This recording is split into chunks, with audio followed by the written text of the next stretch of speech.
Good morning, good afternoon, good evening, wherever you are watching in the world. My name is Sean Driver, and we're into this series again, the Who Are Ya? Do We Hate Ya series. This time, coming up next on Saturday, it's Stockport County. And so the question is, who are ya? Who are ya? Who are ya? Let's get into it.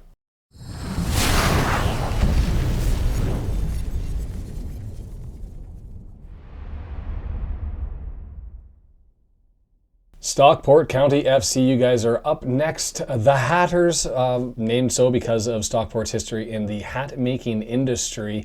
Location, well, Stockport, Greater Manchester. And don't come at me, I understand that Stockport fans are sensitive when you call it Greater Manchester. That's what the wiki page says, so I'm going with it. Population 137,130, and the stadium, Edgeley Park. We're going to use the Google Earth and spin it in. Here we go. Edgeley Park, located there, opened 1891, capacity 10,841. Last season, they had an average attendance of 9,068, which placed them second in League Two. Distance away from the race course, 51 miles or 82 kilometers. So if you're traveling for the trip, that's about a 1 hour trip. Turnover self-reported £4,800,000. So let's talk about Stockport County for a second. Formed in 1883 as the Heaton Norris Rovers, that being a suburb apparently in Stockport. Placed into the EFL second division in 1900-1901, and then cue the gentle decline. They essentially finished in the bottom three for 4 seasons in a row, and they were not elected on that fourth circumstance, so they ended up being bounced from that point. The EFL only had 2 leagues, so they got turfed for a year. They were brought back 1905-1906 into the second division, and they stayed there until 1920-1921, where they were the sole relegated team. That was the year that they introduced the new third division, so they were the first, I guess, automatic relegated team, so congratulations, Stockport County. The decline happens. They fall into the third division north, up and down from that point in time between the second and third division, until ultimately slipping into the fourth division in 1958-59. And then fortunes started to change a little bit, and you saw the rapid ascension. Beginning in the fourth tier, they were promoted 1900-1901. A promotion again, 1996-1997, into the second tier. They had 4 seasons there before they suffered through a bit of a rapid decline. They went down to the third tier 2001-2002, down to the fourth tier in 2004-2005.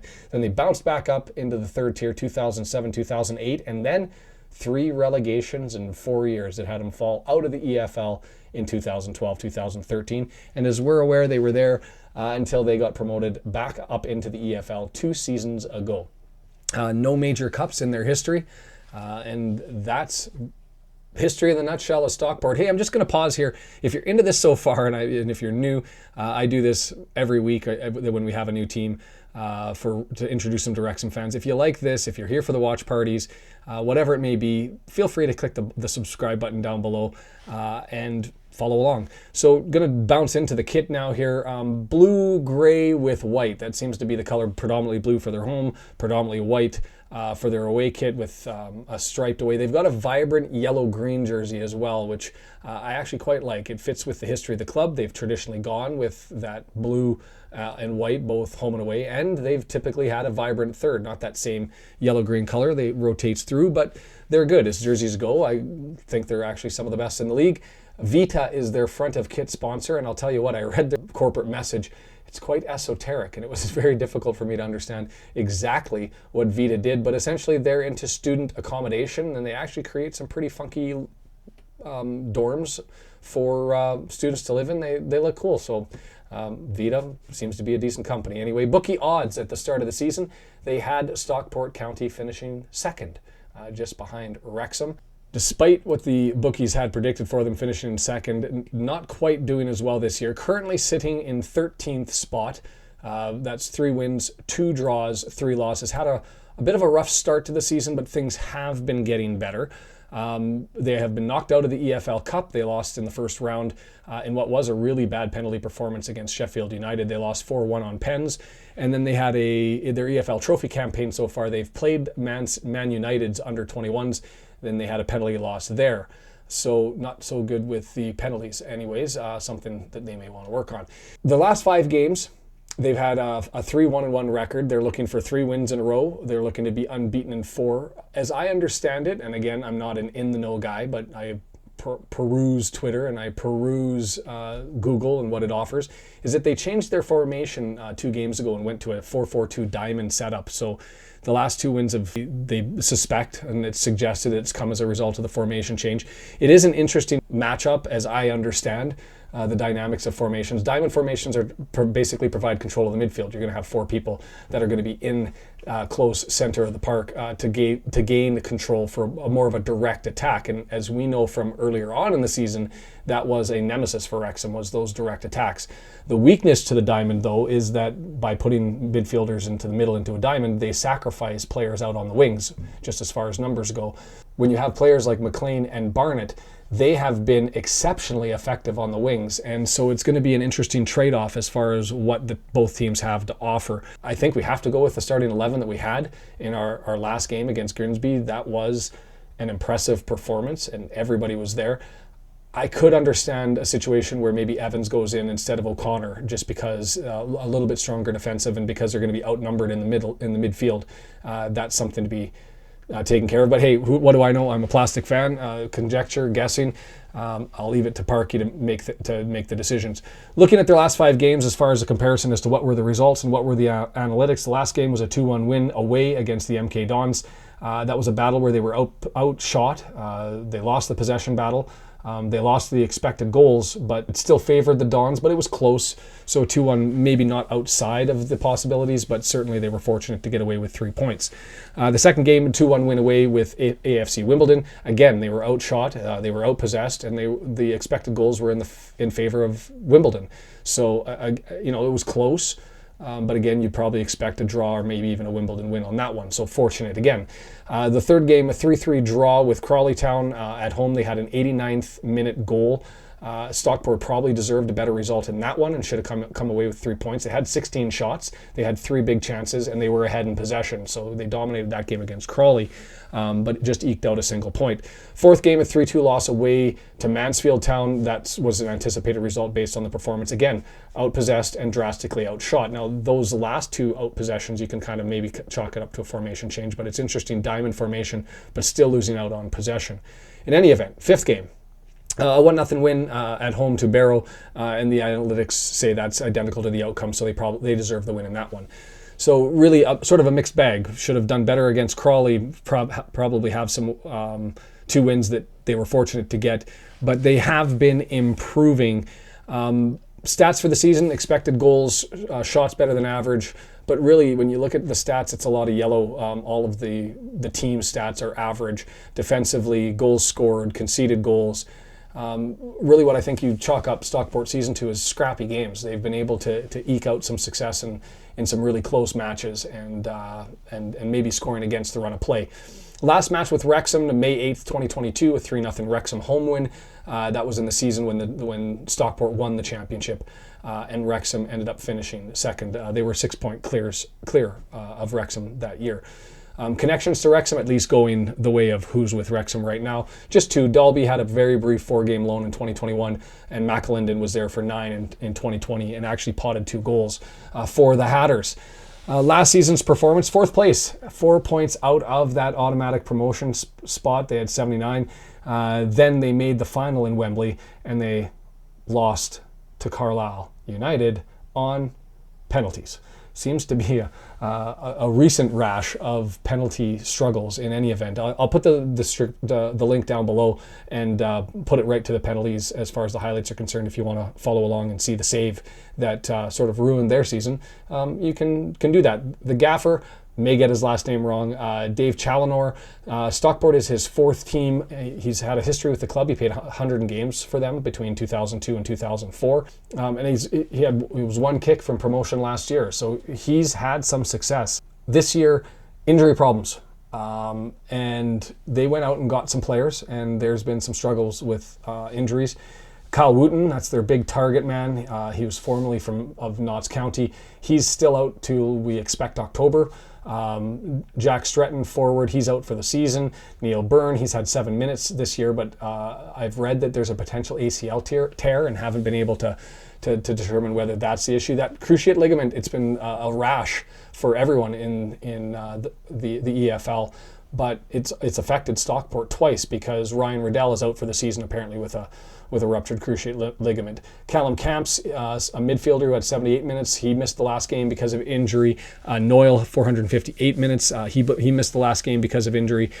And then you've got Miles Hippolyte, he's out till October. Another name that's going to come up, obviously connected to Wrexham in the offseason, Nick Powell, he took a knock in the 51st minute in the game last weekend.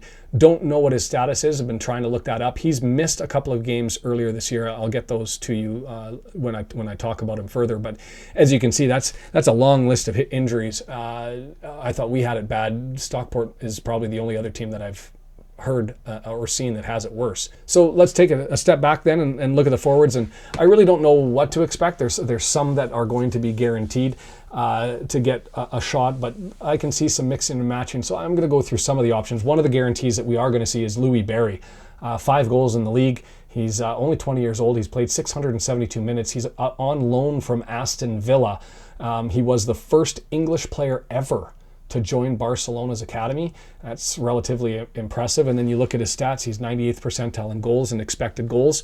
And then you go through his assist and passing. And as a forward, as much as you see those as pass completion rate and key passes in the 75th to 82nd percentile, for a forward who's under pressure, usually outnumbered, those are impressive statistics. And I'd suggest we'll go to the captain, Paddy Madden, and compare Barry to Madden's stats. Paddy Madden, 33, 492 minutes, and just bring his stats up here, and you can see just in contrast, there's red here. And that's not an aspersion on Madden. He's a solid player with good stock and nothing but good things that people say about his capacity. But his successful passes, his pass completion rate, his successful crosses, nowhere near where Barry's at. And so definitely quite clear that the young guy is running amok up front, as it were, for Stockport. Isaac Olaofe, 23, 492 minutes. He's got 2 goals. Not a lot up for the analytics, so I didn't assess him. But jumping into the midfielders, obviously Nick Powell, connected to Wrexham, was certainly a possibility to come here. He's had a rough start to his career with Stockport County. 398 minutes, 1 goal, struggling to get going. 1 of 5 shots on target. Average in the other passing stats near the bottom in shot accuracy. Then you add that knock. You also add that he was out for those 2 games. He missed game 3 and game 4, which were against Bradford and Barrow, and then obviously subbed out late in the game last Saturday. When it comes to his assists and his passing, again, more of the same, sort of mediocre average in the middle of the pile. So not the Nick Powell that we expected, former Man U guy. He's also not a goaltender. I've seen the video that went around where somebody asserted that he was a goaltender. I don't know how that happened. But in any event, we make these videos, we make mistakes. I'm going to make them. I just hope I don't get spliced out and thrown out to the world with one of those mistakes. I get it. It happens. It's a lot of information to digest, and sometimes there's just things are missaid. Also in the midfield, Will Collar, 26. He's played 625 minutes so far and has a goal. Again, in the midfield, you see he's had success with his crosses. He's also got an assist. His passing statistics a little bit mediocre to worse. I'd expect just from his numbers that it looks like he's more of an offensive midfielder. And I say that because when you look at Antoni Sarcevic, he's got 447 minutes. He doesn't have a goal. But when you look at his numbers, he's got improved passing, and so it's maybe just the position that they're playing within that diamond.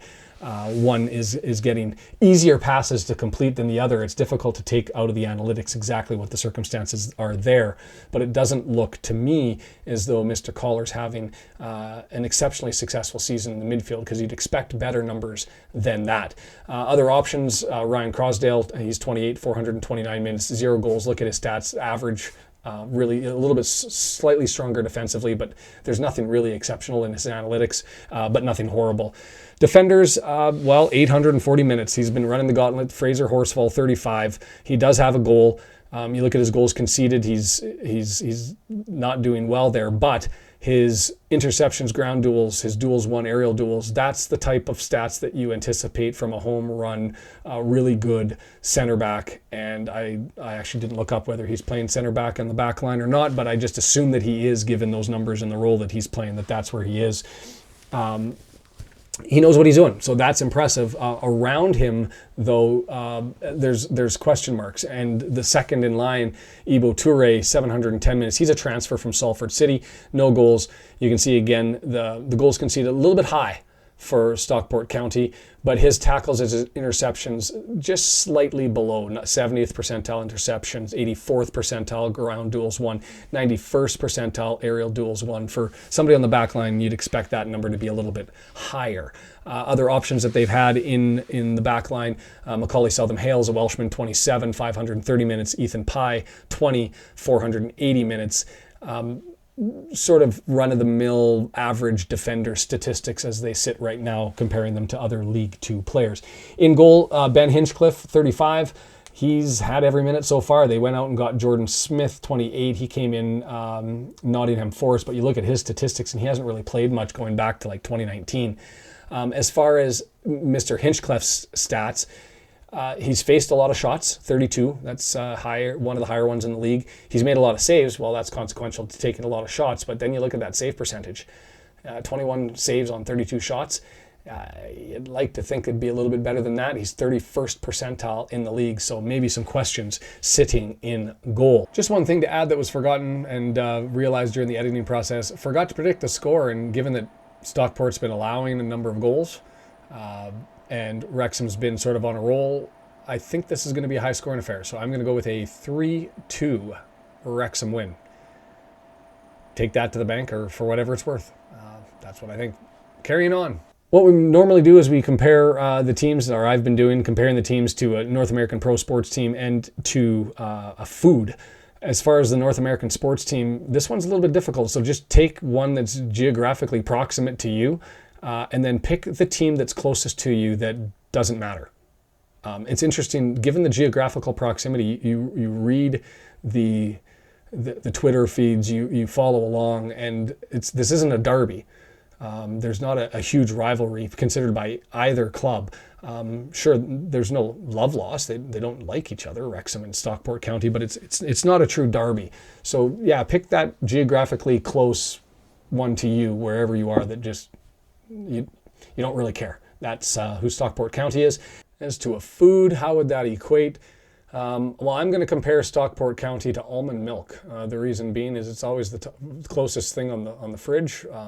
I don't pay any attention to it. It's not something for me. So I guess same rules apply with the sports team as to the food. Pick the thing that's closest to the fridge that you probably don't touch, and that's Stockport County. It should be an interesting game. Going to be, just because of the proximity, there's going to be lots of people traveling up to Edgeley Park, I assume. We will be there for the watch party. Huge numbers last week. It was doubled from the week prior, and I did change the format. I'm actually going to be in Whistler, so hopefully the internet connection is there, and I've dumped everything to set it all up, and I hope it works. Follow along, join the watch party, have a conversation. Look, we're into it. Wrexham's been rolling, so hopefully the run can continue. We'll see how it goes. Check us out on Saturday and up the town. This has been the Red Horde.